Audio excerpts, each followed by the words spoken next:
Hello, everyone. Before we start on today's report about Ukraine, a brief housekeeping note. Since TikTok has changed hands and is now in the hands of a company that is staunchly supportive of the current U.S. administration, I don't know how many of these videos will continue going through.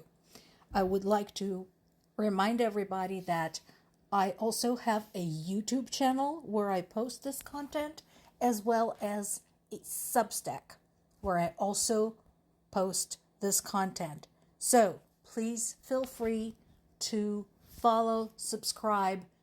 This is not the only place where I post this. So just wanted to let you know. Now, on to what's going on out there. So, there is a trilateral meeting that is starting today, happening between Russia, US, and Ukraine. It is taking place in Abu Dhabi, and yeah, I get it. It's, neutral ground and so on. That makes sense. I would like to point out that people who have been very active in interacting with Russia, namely Witkoff and Kushner, had still not been to Ukraine, not once. They've at this point been to Russia like 7 or 8 times, but they have yet to come to Ukraine. Another thing is, of course, another thing that is problematic is Trump's ongoing push for peace without any understanding of the nature of the conflict, and a misguided idea that it's basically the fault of both parties equally. He insists that the fact that they can't arrive at some kind of agreement stupid. He does not understand how this is not another real estate deal, and so on and so forth. And here's the truth. Despite the fact that people of Ukraine are completely disillusioned in the US as an ally at this point,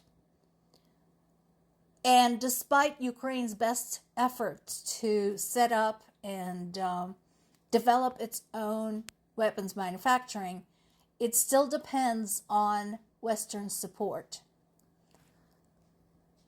So from that standpoint, that is why, in case anybody's wondering, that is why basically Zelensky has been cautious in not pissing Trump off too much.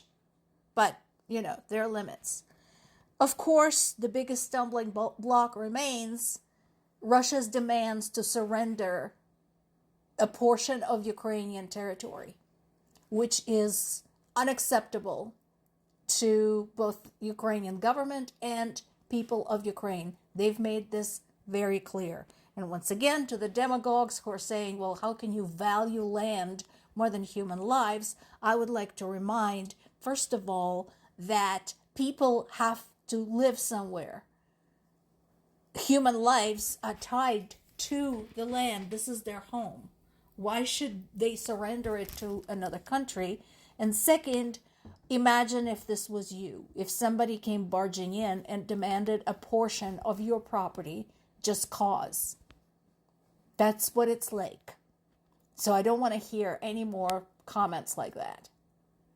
So, I don't know why Zelensky is so upbeat at this point, because those of us who have been following this war for the entirety of its, progress, if you can call it that, we have seen these talks before, and most of us are pessimistic. So this is interesting. This is from Kyiv Independent, and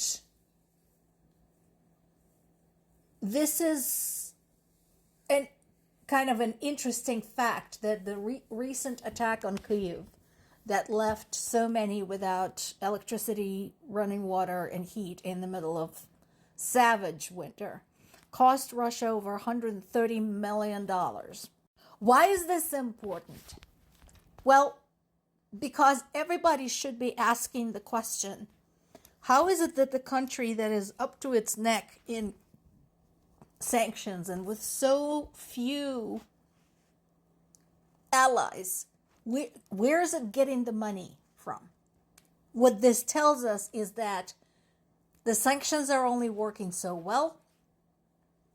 There's several watchdog groups that are tracking these things down, looking at things that U.S. companies buy through intermediaries, and discovering that both U.S. and European companies buy Russian products, but because they buy them through intermediaries, they can basically say, oh, well, we didn't know where this came from.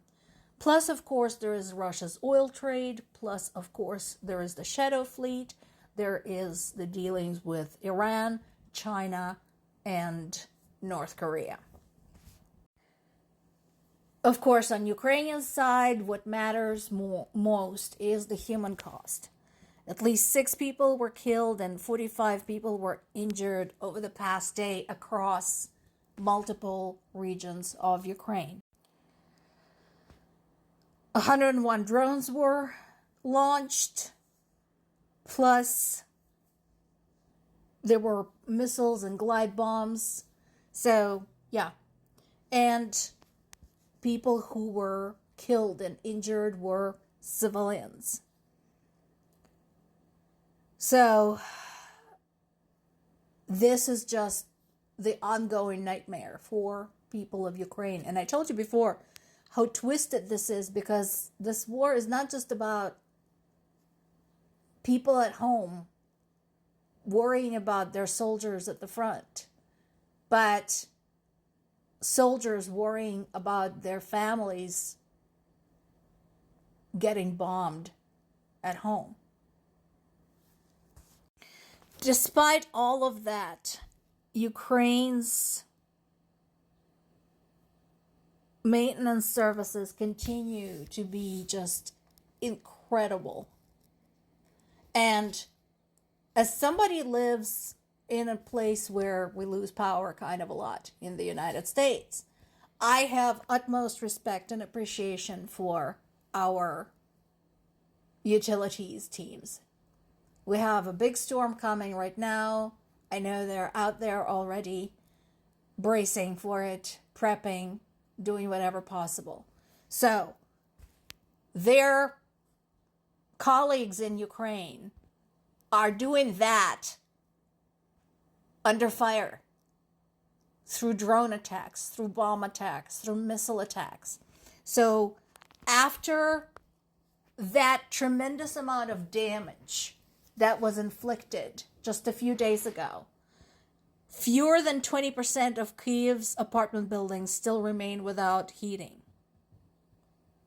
Yes, that's still a lot of people. Yes, this is still tremendously difficult, especially for the elderly, the disabled, the families with small children.